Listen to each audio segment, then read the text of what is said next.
And very good morning, everybody, and welcome to, I will say, sunny Perth, coming from Melbourne, where my social media feeds over the last few days have been filled with ambulances in the snow and kangaroos jumping in the snow, which is sort of the nature of Victoria at the moment. So it's nice to be somewhere a little bit warmer. Can I first off acknowledge, join with David in acknowledging the traditional owners of the lands on which we're meeting today, and to pay my respects to the elders past and present, and importantly any elders that may be with us here today. Cardiac arrest is something that forms part of the DNA of ambulance services, and I have to say, if we think about where we've come from over the last few years, we've seen some amazing changes in cardiac arrest outcomes and systems of care across the country and around the world. If you think back to 50 years ago, we had CPR out there as a new thing out there, being able to be delivered by bystanders. We saw defibrillators become miniaturised to the point where they were able to be carried by ambulances. We saw those defibrillators move again into the community space with the introduction of automated external defibrillation. And we saw some great stories of outcomes. We celebrated some wonderful stories of people whose lives had been changed by the care that was provided by bystanders and by the systems that were supporting them. But interestingly enough,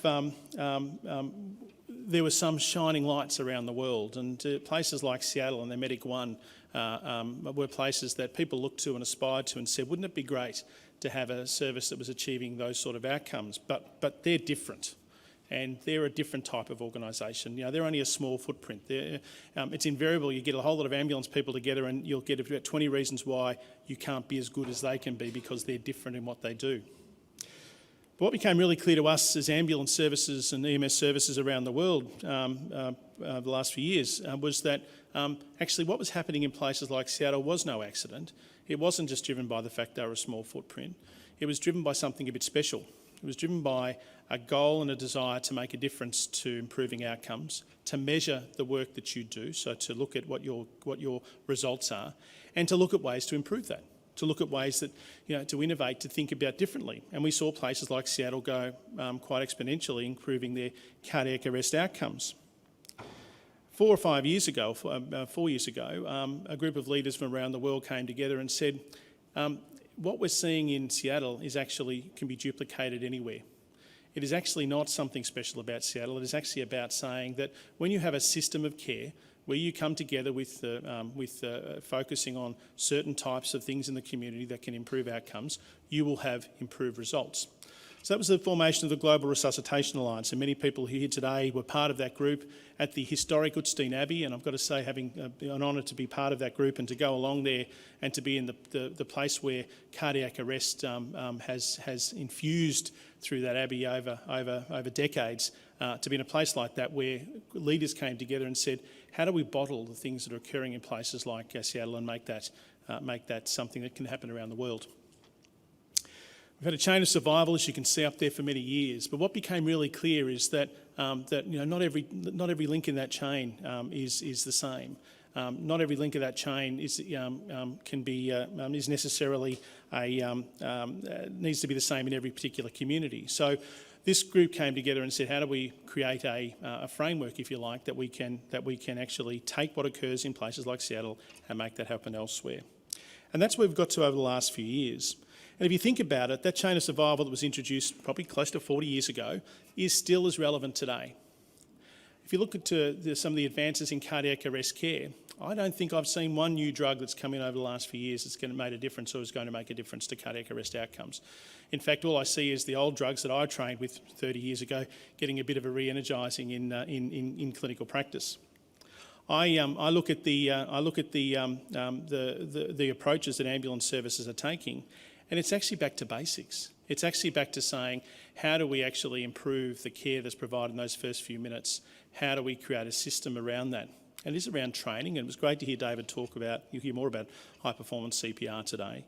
It is about measuring what you're doing and improving, constantly testing yourself to improve what you're doing.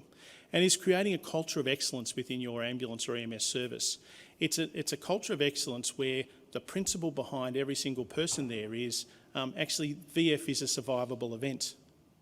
We don't sit there necessarily and celebrate the 56% of people in places like Seattle or more that go home, but we ask ourselves the question, what happened to the other 44%?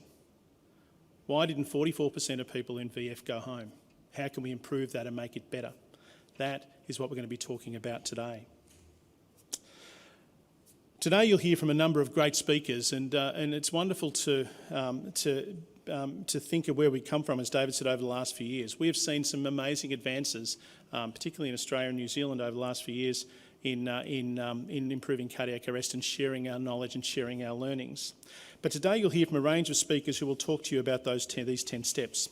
These 10 steps are not necessarily going to be each one of these with equal priority in your jurisdiction, because each of them can be different.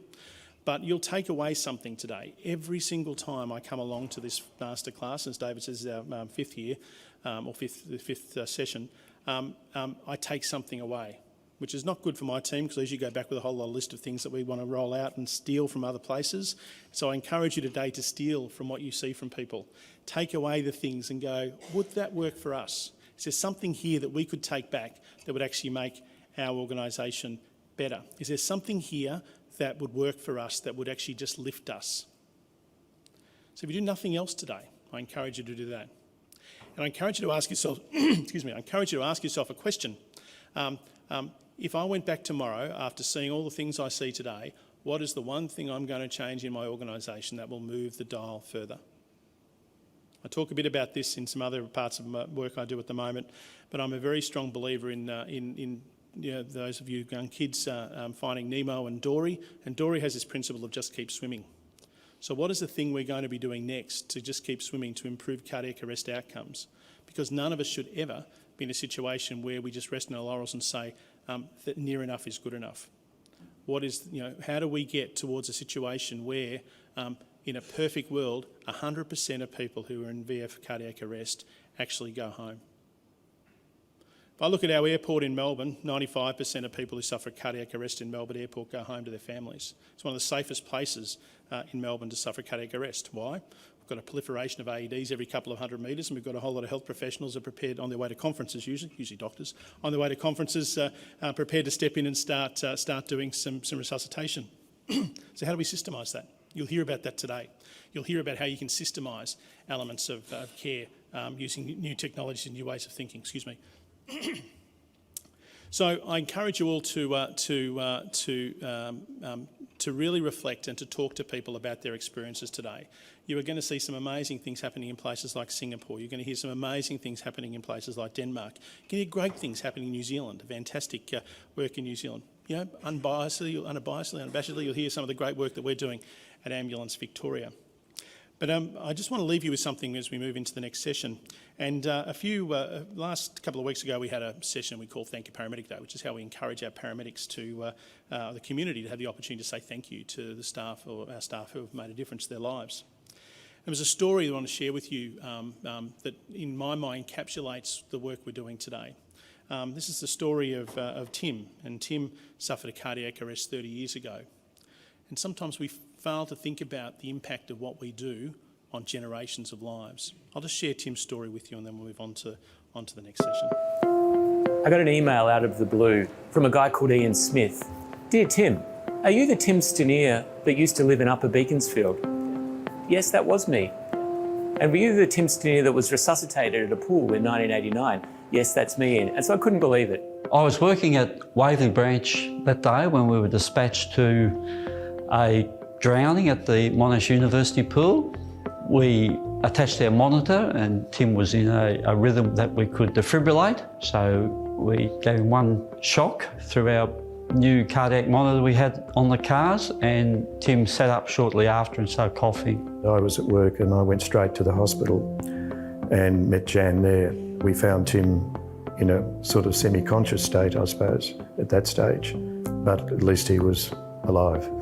I received a letter from Tim's mother, Jan, in the September as a commendation, just thanking us for our help, and really I got a little bit emotional actually reading the letter. I guess I was surprised that Ian had kept that letter. This is a letter, Jan, that I received from you in September of 1989. it was, I suppose, rather heartwarming to think that it's worthwhile sometimes writing a letter when something means a lot to you. My dear friends, for that is what you have proven to be. I kept it in a book of commendations I had, and I was just flicking through this book last year, and I saw Jan's letter. A thank you note seems inadequate for so great a gift. Please accept it with our love and gratitude. Yours sincerely, Jan Stanier. So I just punched Tim's name into the Google machine, and up came Tim at the top of the list.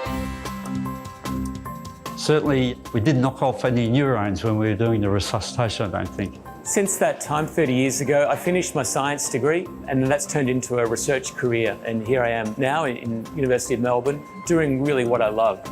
But personally, the best thing that happened was that my girlfriend at the time became my wife. We've got 3 lovely children. And so I guess that's the biggest blessing out of all of this. That's the chance I've been given. We look at our small role in prolonging Tim's life, but what he's done with the rest of it and the number of people he's helped and improved their quality of life is just fantastic. I just think about the ambulance officers who attend to people.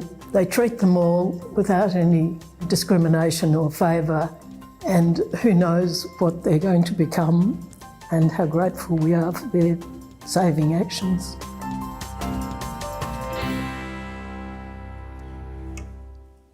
So there is an old adage out there, you save one life, you save the world. Tim's a great example of 30 years ago, a system of care with early defibrillation that has led to someone going on to have 3 wonderful children and is a research scientist who's touched the lives of tens of, not hundreds of thousands of people around the world as a result of that one intervention. I'll leave that thought with you today as you think about the outcomes that we can make if we save one life out of the work out of today. Thank you very much.